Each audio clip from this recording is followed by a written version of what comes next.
we're back with Kyle, Chef Kyle, and Chef, the steak is looking great on the grill, and while it's cooking, let's get everything else ready to go. And while we're doing that, because I know that a chef has to be multitasking, the master of multitasking. Oh, yeah. Tell me a little bit about what it takes to make that perfect steak. And you want me to cut these while you're doing it? Yeah, absolutely. It's always the strategy involved. Yep.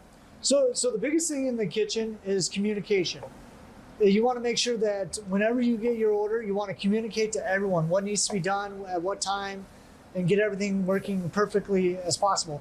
Because the last thing you want to do is the meal's done, then all of a sudden you hear something like the potatoes that take a little bit of time to cook, and you don't want to have something like this that to not be able to be on the grill.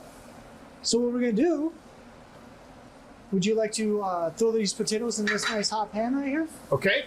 How do you want to get them over there? Yep. Okay. Yep. Any way you want. Nothing too fancy.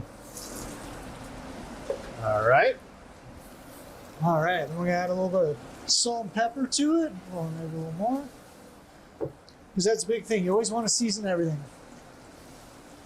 All right. Next thing we need to do is we need to get the green beans on. Here, you do that, because I know that that's going to be a quick...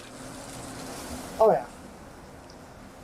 Oh, you're just not even going to cut them. You're just going to... No, got we're it. just Okay, throwing I right got in the that. pan. I'm with you. Oh, yeah. And what did you put in there? There was just that... That's just some garlic. Some garlic. Okay. Then what you're going to do is you're going to turn your steak one more time to get that nice little diamond edge on it. You know, we were talking about that. Now, for a chef, you must have cooked thousands of steaks. You just eyeball it. You know when it's ready to go. For those of us at home, we talked about this method. Tell me about that. So there's a little bit of a trick here. It's so this is rare, medium, medium well, and then well. So if your steak feels like the... Yep, when the top of your hand gets, the harder the steak is, the more it's well done. So it'd be the inside right here where your thumb is. And I'm a medium well guy. So about right there. Yep. Okay. Yeah. Very cool. Absolutely. Very cool. Cool. I noticed also that you just use a little salt and pepper on your steak. Absolutely. Others might say, "Whoa, we like to marinate it. We want to, you know." What are your thoughts on that? So there's usually categories to your meat. You usually have the age, breed, feed, and cut. So this here, it's a very nice cut. It's a very good breed. It's also a very good age on it. It's got, I believe, a 23 day age on it. And that's the thing. You just want to do salt and pepper on something like this. You don't want to over season your steak, because what you're doing there is you're losing the flavor of the actual beef. Yeah. Sometimes people get like cheaper cuts. Yeah, if you get a cheaper cut, absolutely season it up however you want. Just like the short rib back in the day.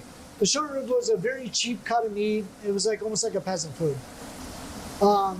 Like Gordon Ramsay put it in his restaurant and made it so good that now it's like a high cut meat. And all you're doing is doing a nice braising on this meat. Exactly. All right. Yeah. So how are we doing with everything else? Steak looks like it's done. Yep, steak is done. I got it pulled off right now, resting.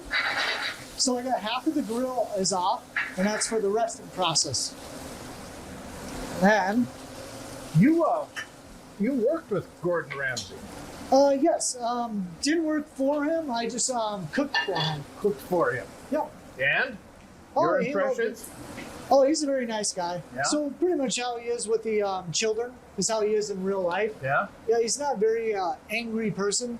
You will see if you do something stupid, then he kind of gets very angry.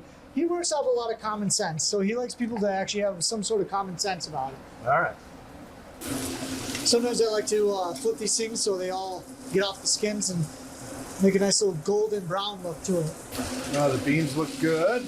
Everything looks good. Yeah. Like I said, you don't do much. It's salt and pepper for you. Yep.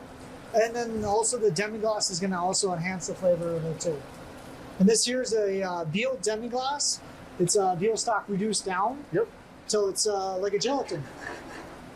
A lot of people don't realize Jello comes from veal bones. I did not know that. Yep. I did not know that. How about yourself? You said you came from California. Were you cooking back then when you first got started? No. So I was just a little kid when I left California. But then I went all the way to Minnesota here, where I was trained in some of the lake restaurants and hotels and stuff like that. From there, I moved to the Twin Cities. And then from there, I went to Chicago, did a lot of training in Chicago. Then all the way out to LA. Got your chops. Yep. All right, so we're going to put everything together here? Yes, we are. Let's do this. Oh, my, those look good. Oh, yeah. With the green beans.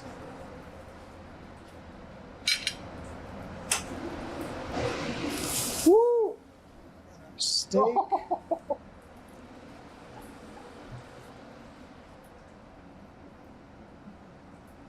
Wow, that looks yummy. And just a little bit of the garnish on top.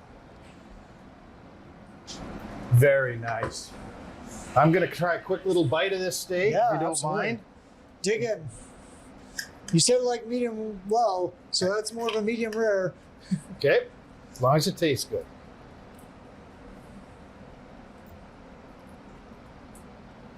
You know, but they say the tender, it's more tender if it goes a little rare.